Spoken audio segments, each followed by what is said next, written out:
현재 일본 엔화가 달러당 150엔 수준입니다. 큰 약세를 보이는 그런 상황이네요. 20년간 얼마나 일본 경제가 성장에서 뒤처졌는가. 시청자 여러분 안녕하십니까. 파이낸셜 타임스를 비롯한 세계 경제 기사를 요약해드리는 파보세. 오늘도 우리나라 경제계의 미스터 신뢰성 이진수 교수와 함께합니다. 네, 안녕하세요. 네, 안녕하십니까. 네, 미국 또 유럽 세계 주요 국가들이 고금리 정책을 그동안 계속 유지해 왔는데 일본만 나홀로 독고다이로 이제 저금리 정책을 유지했습니다. 근데 이런 일본도 저금리 정책으로 수정하는 듯한 흐름이 있네요. 그렇습니다. 일본이 어떻게 글로벌 금융 시스템에 위협이 되고 있는가라는 이코노미스트 지기사 11월 2일자 기사를 중심으로 해서 이야기를 해보도록 하겠습니다. 고금리 정책을 유지하는 건 다 이해가 되는데 우리 시청자 여러분들이 일본이 왜 이렇게 저금리 정책을 유지하는지 되게 궁금해 하시는 분들이 많거든요. 네, 일본이 잘 아시다시피 1990년부터 약 30년간 잃어버린 30년이라는 이야기를 하고 있지 않습니까? 그러다 보니까 이제 경기 부양, 오히려 물가 인상 이런 부분에 대해서 중점을 두고 경제 정책을 피려고 하니까 낮은 금리가 필요했고 지금까지 저금리를 유지하고 있는 게 되겠습니다. 네. 이코노미스트가 지난 11월 2일 일본이 어떻게 글로벌 금융 시스템에 위협이 되고 있는가 이런 기사를 게재했는데 일본의 단기 정책 금리 2016년부터 7년 동안 마이너스 0.1%입니다. 계속 마이너스 금리를 유지해 왔습니다. 그렇습니다. 또 장기 금리도 상승하는 것을 억제하기 위해서 장기 시장 금리가 1%에 도달할 경우에 있어서는 국채를 무제한 매입하겠다는 소위 수익률 곡선 통제 정책이라는 것을 펴왔습니다. 네. 그래서 이제 장기 금리가 1% 이상 올라가는 것을 막아왔던 것이 되겠죠.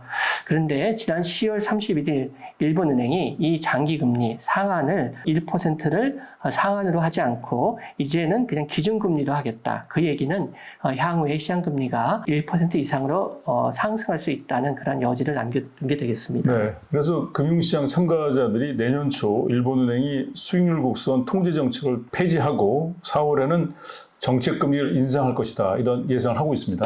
그렇습니다. 이렇게 향후에 일본은행이 수익률 곡선 통제 정책을 폐지하고 또 정책금리를 인상하게 되면 이제 금리가 상승이 될 것이다. 네. 이렇게 예상이 되는 것이 되겠습니다. 그래서 일본 금융시장에서 금리가 상승이 되게 되면 향후에 글로벌 금융 시스템에 위협 요인을 작용할 수 있다. 이것이 바로 이코노미스트 기사의 내용이 되겠습니다. 일본의 초저금리에 따라서 일본 투자자들은 이제 해외 자산에 막대한 규모로 투자해 왔습니다. 예를 들어서 2022년의 경우 일본 투자자들이 해외 자산에 투자한 금액이 해외 투자자들이 일본 자산에 투자한 금액보다 2,690억 달러가 많습니다. 이 수치는 일본 GDP의 6%에 해당하는 막대한 규모네요. 일본 금융시장의 금리 인상이 왜 글로벌 금융 시스템에 위협이 될 수 있는가? 이제 이 부분이 되겠는데요. 지금 김범도 아나운서가 얘기했듯이 일본의 초저금리 그리고 해외의 고금리에 따라서 일본 투자자들이 해외 자산에 많이 투자를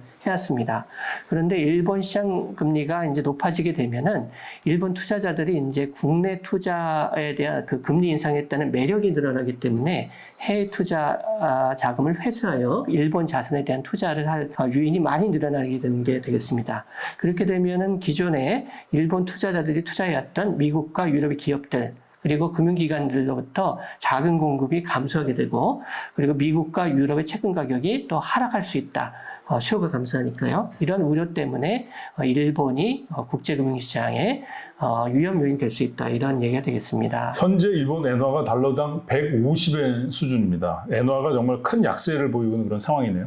그렇습니다. 이제 이러한 엔화 약세의 배경에도 일본의 초저금리가 있는 건데요. 다른 국가들은 이제 금리를 높이면서 금리 격차가 높아지니까 이제 일본 엔화가 약세가 되는 게 되겠는데 향후에 일본 금융시장의 금리가 높아지게 되면 일본 투자자들이 역시 아까 말씀드린 대로 일본에 대한 투자가 늘어나지 않겠습니까? 그렇죠. 그리고 그렇게 되면 일본 엔화에 대한 수요가 늘어날 것이기 때문에 일본 엔화가 강세로 전환될 가능성을 예상할 수 있겠습니다. 지난 11월 2일 기시다 내각 인플레이션에 따른 일본 국민들의 실질소득 감소를 완화하기 위해서 내년도에 일시적으로 세금 감면 조치를 시행하겠다 이렇게 발표했습니다.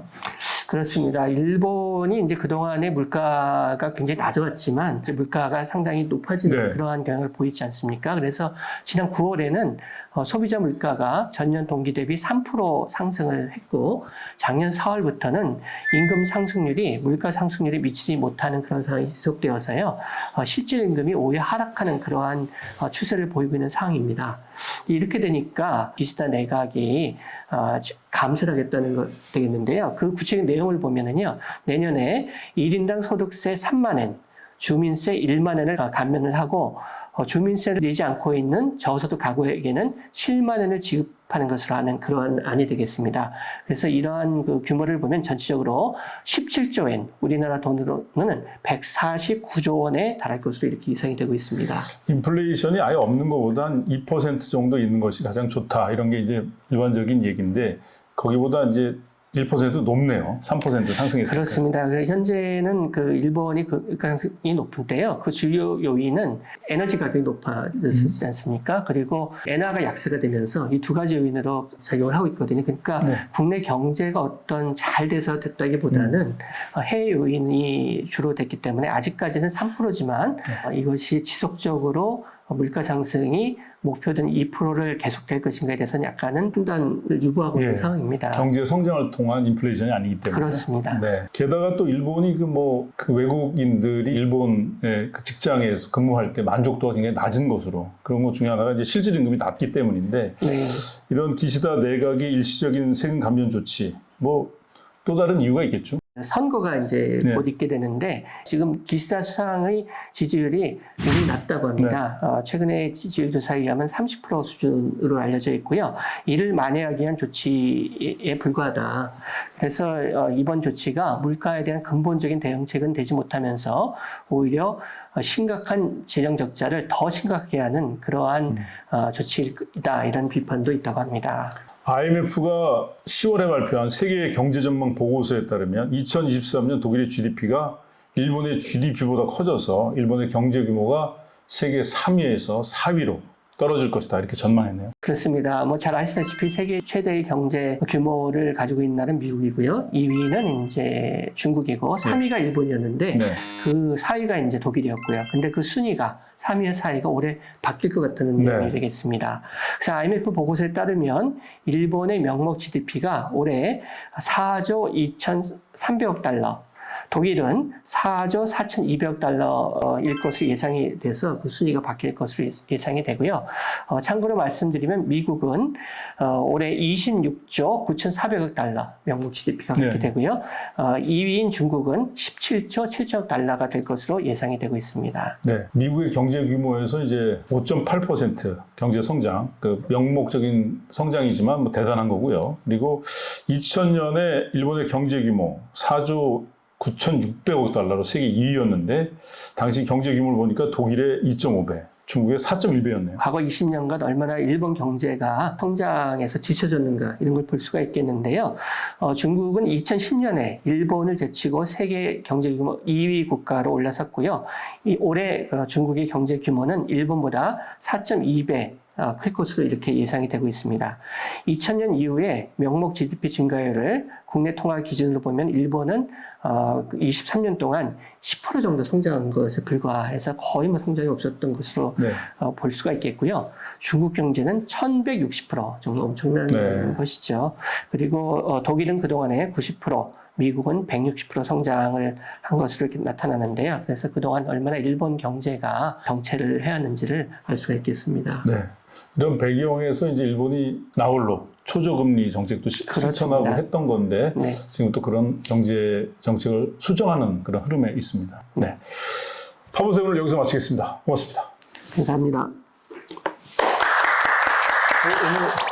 오늘 저녁은 맛있는 거로 먹읍시다. 감자탕하고 오케이. 고생하셨네요.